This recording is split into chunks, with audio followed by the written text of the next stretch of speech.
So this is the series where I look at Fallout 4 things over critically, for pretty much no other reason than the fact that I'm a nitpicky asshole. So again, for this episode, I was wondering what I was going to be putting under the microscope. I thought about the radium rifle and how gluing some resistors, capacitors, copper wire, and a half-baked dish to your submachine gun isn't going to have your 45 ACP round shoot out gamma rays. Ditto for the gamma gun.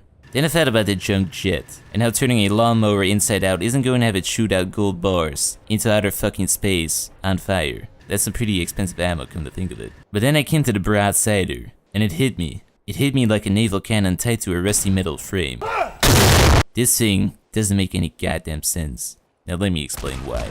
So the Broadsider is an 18th century naval cannon that's fixed to a metal frame to make it portable. It's attached to this frame via some very thick rope up front that's latched into a block of wood and a firm wooden clamp to the rear. You ignite this thing by pressing a button on the handle. To not get knocked on your feet when you do decide to fire this thing, there are some very thick shock absorbers in between the cannon and frame connection. So upon firing, the bottom part of the frame detaches, somehow, so that the impulse of the cannon can now compress the shock absorbers, instead of your wrists. The shock absorbers then decompress, the rear connection detaches, the cannon rotates, you roll in a new ball, rotate the cannon back up, and you are ready for round 2. Simple enough, I just have a few problems with it. First of all, the weight of the cannon is a slight concern. Now, since this thing does not come with a spec sheet, we have to estimate the weight using some in-game references. So the outer diameter of the cannon is about 2 index fingers, with a thickness of about 0.3 of an index finger. Your character's length is about 1.5 times that of the cannon, so we assume that the average US adult male 2077 edition's index finger length is about 0.1143 meters and height is about 1.76 meters, and we simplify the cannon to be a hollow steel cylinder. We can plug in the math, and we arrive to a cannon mass of about 192 kilograms, which for reference is about half of what Billy's mom weighs. Anyhow, you're gonna have some problems lugging this thing around, especially considering I did not take the cannonballs nor the steel frame into account. Furthermore, when you spin this thing around to reload it, it would definitely knock you on your feet. I mean, you'd already be on your feet, coughing up your own blood because you decided it was a good idea to fire a handheld cannon. But still. Now first, because of the 2 non-parallel shock absorbers, I also thought this contraption was kinematically impossible, which is a fancy way of saying it don't fucking work that way.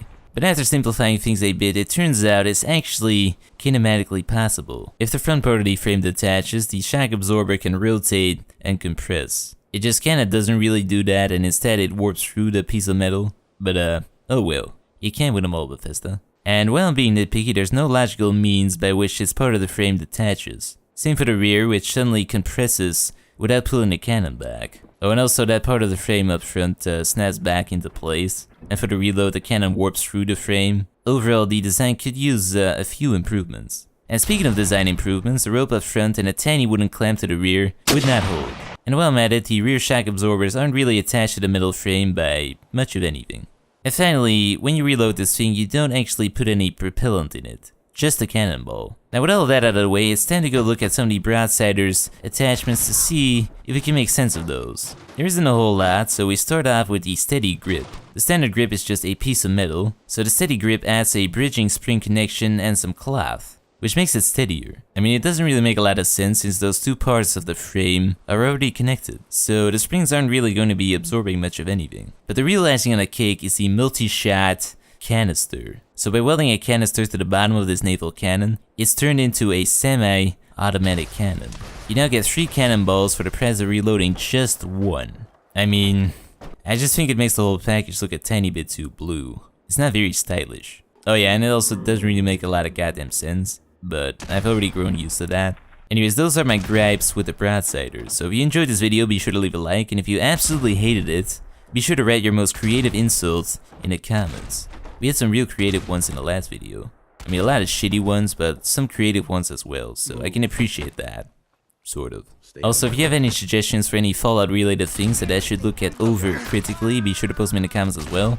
And I will see you in the next episode.